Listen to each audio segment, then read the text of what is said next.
Hello friends, আসসালামু আলাইকুম। আমি মিস্টার জাহিদ আসলাম। তো আমাদের শেয়ার করবো MS Word Bangla add table borders and shading page border. অর্থাৎ আসলাম তোমাদের শেয়ার করবো কীভাবে আমরা এমএস ওয়ার্ডের টেবিল বর্ডার্স এবং শেডিং অ্যাড করতে পারি। তো কাজটা করার জন্য এটা আমরা মিনিমাইজ করি।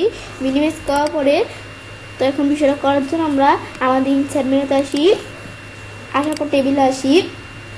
টেবিলে আসার পর কিন্তু আমাদের এদিকে আমরা টেবিলে করার অপশন আছে। আমি বিভিন্ন মাধ্যমে টেবিল নিতে পারি, ইনসার্ট টেবিল, ড্র টেবিল, আমাদের এখানে আরও বিভিন্ন মাধ্যম দেওয়া আছে, এগুলো তোমরা চাইলে নিতে পারো।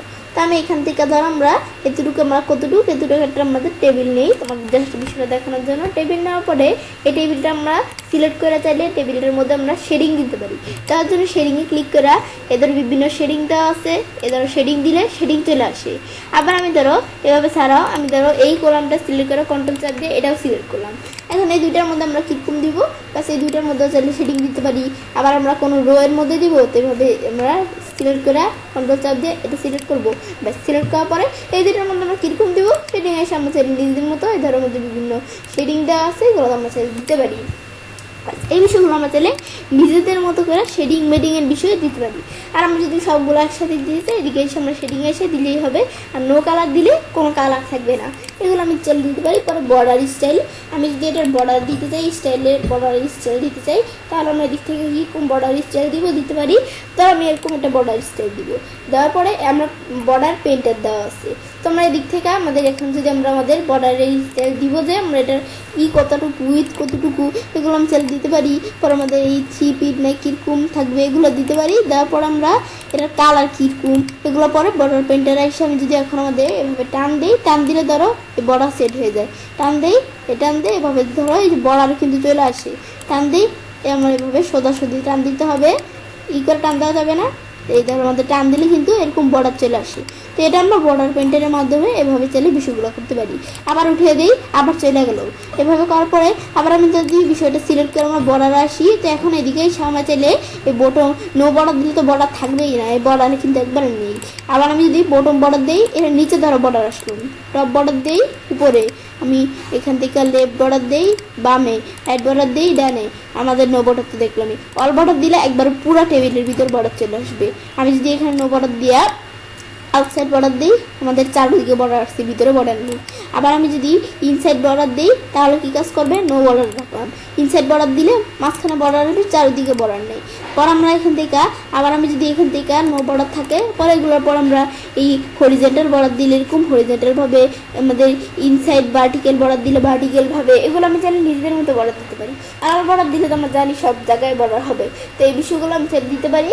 এইভাবে আমরা এই বিষয়টা করলাম। করার পরে আবার বর্ডারে ইচ্ছা, এই বর্ডারে এটার পরে আমরা দেওয়া আছে কি আমাদের এখান থেকে ডায়াগোনাল ব্লো, আমাদের এখানে ড্রো, এগুলো আমরা চাইলে নিজেদের মতো দিতে পারি। ড্রোমো পর আমাদের হরিজেন্টাল লাইন, আমি যদি হরিজেন্টাল লাইন টানতে চাই এখানে ক্লিক করে টানতে পারি। পরে ড্র টেবিল, আমি টেবিল ড্র করতে চাই, ড্র টেবিল দিয়া এখন আমি টেবিল ড্র করব।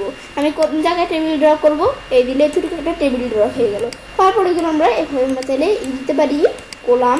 ব্যাস এভাবে আমি টেবিল ড্র করে এভাবে কিন্তু টেবিল ড্র করলাম। করার পর এখন আমরা রো দিব, এই চাইলে আমরা রো দিতে পারি, 2টা রো, 3টা 4টা রো কিন্তু হয়ে গেল। ব্যাস এইভাবে একটা টেবিল তৈরি করতে পারি। ড্র করা ড্র মানে কি, আমরা নিজেদের মতো টেবিল এঁকে দিতে পারি। এটাই হচ্ছে ড্র টেবিলের বিষয়টা। এটা দেখলাম, দেখার পর আমাদের বলছি কি, এটার পর আমরা এখন আমাদের যদি ডিজাইনে আসার পর আমি এখন সেম এই টেবিলটার মধ্যে এখন কীরকম দিব, এগুলোর মধ্যে আমি চাইলে টেবিলের মধ্যে এই বর্ডারের স্টাইল, পরে এগুলো আমরা বর্ডারের কালার কীরকম এগুলো আমি চাইলে দিতে পারি। সেজন্য সিলেক্ট করা বর্ডারের স্টাইল কীরকম কীরকম ব্যাস এগুলো দিতে পারি। আমি চাইলে শেডিং দিতে পারি, ভিতরে আমি যদি একটু শেডিং মেডিং দিতে চাই, এগুলো কিন্তু এই যে দেখো শেডিংয়ে চলে আসলো।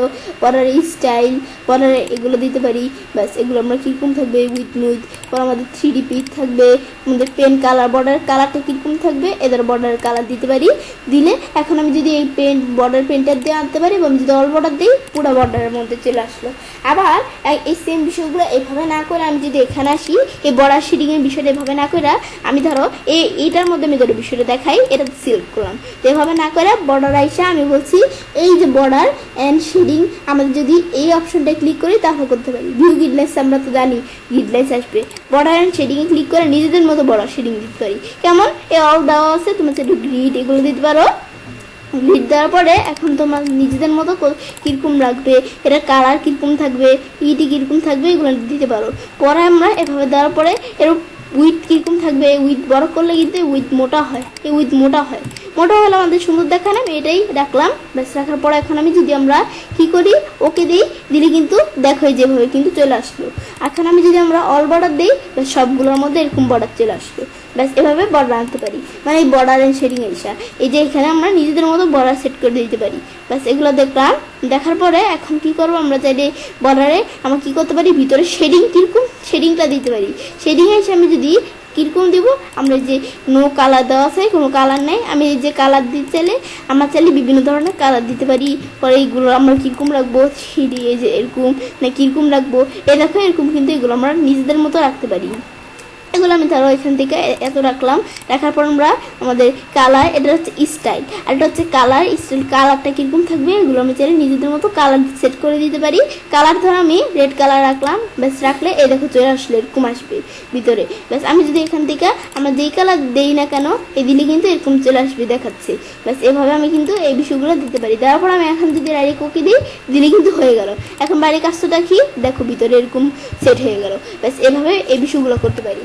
ব্যাস করার পরে এখন আমি কি করব, এটা যখন করলাম, করার পর এখন আমি যদি আমরা আমাদের কি করি, আমাদের এই বিষয়গুলো কিন্তু দেখলাম কিভাবে করতে হয়। এখন পেজের চারদিকে আমরা বর্ডার দিব। পেজের চারদিকে কিভাবে আমরা দেওয়ার জন্য আমরা বর্ডার এদিকে এসে বর্ডার অ্যান্ড শেডিং আসবো, এই পেজ বর্ডার আসবো। আমরা এই পেজ বর্ডার আসে আমি চাইলে পেজের ইয়েতে বর্ডার দিতে পারি। এগুলো তো আমরা দেখলাম কিভাবে দিতে হয়। এখন বলছে আমরা পেজের মধ্যে বর্ডার দিব, তো পেজ বর্ডারে আসা পরে পেজের মধ্যে কীরকম আকারে বর্ডার দিব, থ্রিডি এগুলো দিতে পারি। তাছাড়াও যেমন আর্ট এসে আমি আর্টিস্টিক ইফেক্ট এগুলো আমি চাইলে আর্টের বিষয় দিতে পারি। আর্ট দিলে কিন্তু এরকম চলে আসবে দেখাচ্ছে। উইথ কতটুকু, উইথ আমি চাইলে যে দেখো বাড়াতে পারি। ব্যাস উইথ এখন আমি হোল ডকুমেন্ট দিলে পুরো ডকুমেন্টের মধ্যে চলে আসবে। ব্যাস ওকে দিলে দেখো সুন্দরভাবে কিন্তু এরকম পেজ বর্ডার চলে আসলো। ব্যাস এভাবে আমি এই বিষয়গুলো ব্যবহার করতে পারি। বিষয়গুলো যখন আমার ব্যবহার করা হয়ে গেল, তারপর টেবিল অঞ্চলে কাজটা করতে পারি। এবার আমরা খুব সহজেই আমাদের এমএস ওয়ার্ডে টেবিল বর্ডার এবং শেডিং অ্যাড করতে পারি। ফ্রেন্ডস, আমার আজকের ভিডিও তোমাদের ভালো লেগে থাকে তোমার চ্যানেলটি সাবস্ক্রাইব, লাইক, কমেন্ট, সব কিছু শেয়ার করবে।